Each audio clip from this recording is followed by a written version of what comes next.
What's the one thing that you want when you're discouraged? Well, let's talk about that.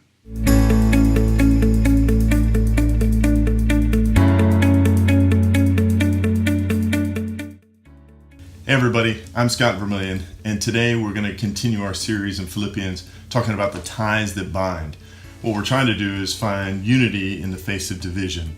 And we're going to be looking at a passage in Philippians chapter 2, 18 through 24, where Paul looks to the encouragement of others, or he looks to encourage others. And I don't know about you, but when I'm in pain, I'm not sure that my first thought is to find out how I can encourage someone else.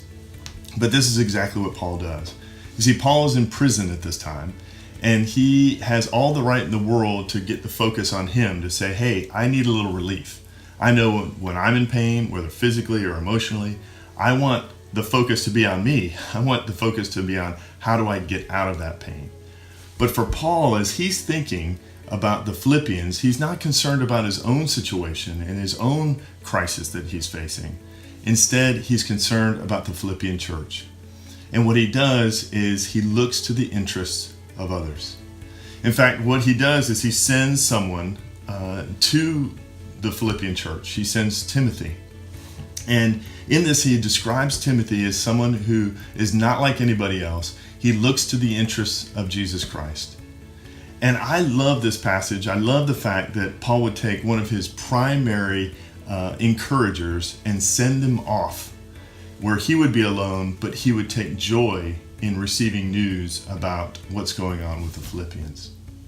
Now, I think that what happens is, for us, is that if we're going to be people who learn to build unity through encouragement, then we have to know something basic about what encouragement is.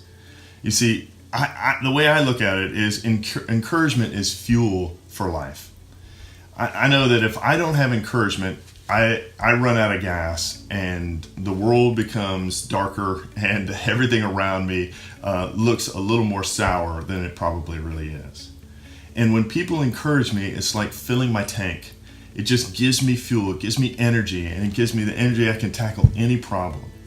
And Paul is looking at the Philippian church, realizing that they're facing some crisis of their own, and wants to send one of his strongest encouragers to give them fuel. Now, in our day, I think that what this means is that Paul and Timothy are looking out for the interests of others. That these guys are not concerned about their own situation, but they're concerned about the interest of others. And if we're going to be people who build unity through encouragement, then we've got to take on that mindset of building encouragement in the lives of other people. And that means we have to look to the interests of others. We can't be concerned and focused about ourselves. Now, here's one practical way that I think we can do that in our day and age. When you meet a person in pain, what is your first reaction? I know for me, if I see someone who's crying, one of my initial impulses is either to walk away really quickly and pretend I didn't see it because it's uncomfortable for me, or I want to hear just enough to know why they're crying and then to tell them something that would help them stop crying. And neither of those options are any good, because what we're telling them is we don't want to hear anything about your pain. I don't want to carry it. I don't want you to unload it on me. Just stop. Be better. Be encouraged. It's going to get better. And that's what we end up doing. We give platitudes to people. But here's the thing. What if we use 3 words instead of trying to tell someone not to enter their pain? What if we use 3 words to give encouragement to people? What if instead, when we find someone in pain, whether emotional or physical pain, that we would say, tell me more? I wonder what would happen if we were the Timothy sent into the world, where we could build unity with people by taking on their burden and say, tell me more about it. Because I know that people in pain like to talk about their pain. They don't necessarily want you to remove it, although that would be great, but chances are we probably can't remove it for them. But what we can do is we can carry their burden for a time. And that's what Paul does. He sends Timothy to carry the Philippians' burden for a time, to in a sense, go to the Philippian church and say, tell me more. I want to know more about what's going on. And I think we can do the same thing here in our culture. That we can enter the lives of others, and when we see people in pain, we can simply say, tell me more. And then shut up and listen.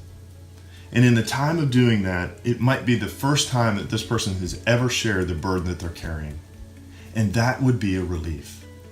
And in this way, we are going to be the hands and feet of Jesus, extending grace, opening up this space for people to unload their burdens, to know that someone actually cares.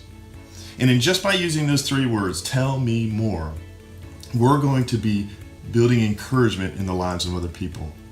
We're going to be binding us together. Because I know when people encourage me, they're now on a new level of friendship, right? When they've taken the time to encourage me and listen to me and say, tell me more, Scott, that I know that these are people who really care and are trustworthy. And it binds me together. I think differently of them. They get on my Christmas card list for sure. And so what I want to encourage you guys to do is just use those three simple words, tell me more, so that we can begin to bind each other in unity through the use of encouragement. So if you do this, then I'd love to hear about it. I want to hear how it goes. Tell me the reactions of others around you, what it takes for you to put your agenda aside and simply say, tell me more. I want to hear more about your problems. So I'd love to hear about it. Write in the comments. We'd love you to subscribe to this channel. And we'll be back with the next installment of the Ties That Bind later this week. Take care and have a great week.